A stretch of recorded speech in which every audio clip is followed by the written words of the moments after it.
Assalaamu calaykum waraxmatullaahi wabarakaatuh. Waan salaamay dhammaan asxaabta. Casharkeena maanta wuxuu ku saabsan yahay sidaynu u bedeli lahayn IP addresska waddankeena inagoo ka dhiganayna waddankeena doono. Marka kusoo dhawaada casharka. Subscribe saar channelka, sidoo kale gambaleelka furo si video walba kugu soo dhaco. Marka hore haddaynu eegno IP addresskeena oo Chrome aan soo furano ani browserka isticmaashid.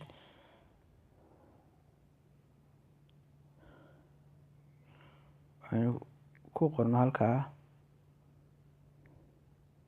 what is my IP address,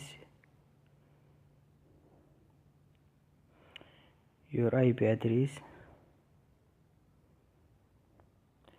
waa ka IP addresska aad dirto informationka oo dhan, regionkii, IP addresskii, LAN-kii ama local area network-kii, iyo Linux-kii iyo browserka ka isticmaalaysa wax oo dhan ku siinayaa. Marka had dirto markaynu doonayno inaynu ogaano addresskeena aynu bedelno waddan kale ka dhigano. Runtii wuxuuna ku saacidayaa IP addresska waddankaaga haddaan website aan ogolayn baa jirin inaan waddankaaga isticmaasho kale inaan waddamadaas oo website-daas oo kale isticmaali kartid. Labadan application ayaynu ku bedelaynaa IP addresskeena. Mid waxaa la yiraahdaa ECA Open VPN, midna waxaa la yiraahdaa Open VPN Connect. Haddaynu kan hore ku horeyno oo muhiimka ah, labadaba Play Store ka soo degsan kartaan. Labada waxaa ku qoraysaa ECA VPN, labada waan ka tusayaa. ECA VPN waa ka, midka kalena waa Open VPN waa ka, ka kalena waa ka helaysaa isagana Open VPN waa kan. Labada waa isku mid, kan waa version kale laakiin waa isku mid. ECA VPN iyo Open VPN isaga laftigiisana waa ku qoraysaa Open VPN, isaguna waa ka. labadaba halkaas ka soo degsanaysaa. ECA VPN iyo Open VPN baa ku qoraysaa. Haddaynu tijaabino marka ugu horeysa saan ku soo baxayaa, saas ku soo waa kuwa waddamadii waddanka doontid ayaa ka dooranaysaa IP addresskiisa. Haddaynu doono hadeerto United States ayaynu ka dooranaynaa. dabeeto saas inoogu soo saarayaa IP addressyada ku xiran karta oo dhan waa kuwa.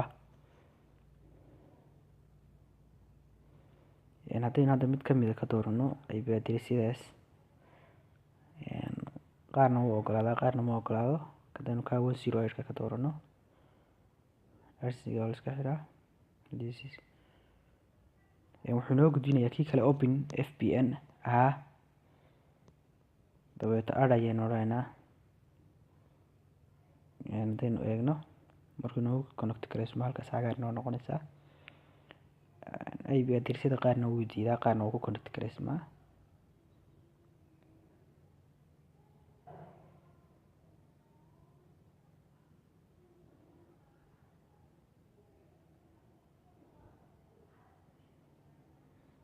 kanina ku connect gareysmaa bay u eg tahay. iska dhil garaynaa ku kalena kusoo kicinaynaa. 73 gaas aynu kusoo kicinaynaa. add ayaynu odhanaynaa. waa ka way noogu connect gareysan yahay hadeerto. marka waxaynu sameynaynaa waynu ka noqonaynaa waa ka kii kale isku bedelay. refresh baan odhan markii your IP gaas haddaynu ku dhufano waa ka waxaynu ku xiranay mid United States ah, California welibana gobolku kasii yahay, Citizen of San Francisco ka tahay. CIB waa ka, time zone-ka America Los Angeles. IP addresska waa ka 73.92 halka Kenya ka ah 4. waxaas ayaa local area networking waa ka, screen resolution waa ka, computerka Linux, browserka waa Chrome oo kan ka isticmaalnay isaga waxba kama bedelayo. marka casharkeenu intaas ku eeka. waxa IP address inaad bedeshid wax kale maaha. waxaa jira marmar cilado Play Store soo saaro taana markaad IP addresskaaga bedeshid oo ah this country is not available oo kale ah program qaar uu ku diido wadankaaga inaan laga soo downloadsan karin, taana waa u isticmaali kartaa. Marka runtii waa fudud yahay si aad IP addresskaaga u bedeshid, oo website-yada qaar aan la ogoleyn baa jira inaad soo gashid adoo wadankaaga yacni iyagoo diidaya. kuwana waa ku geli kartaa intaad United States qof joogo kale isaga dhigtid. Marka casharkan intaas ku saabsan yahay. waa salaamantihiin, hana ka ilaawina inaad subscribe tirahdaan, haddaad ka heshid like saartid, siina share gareysid.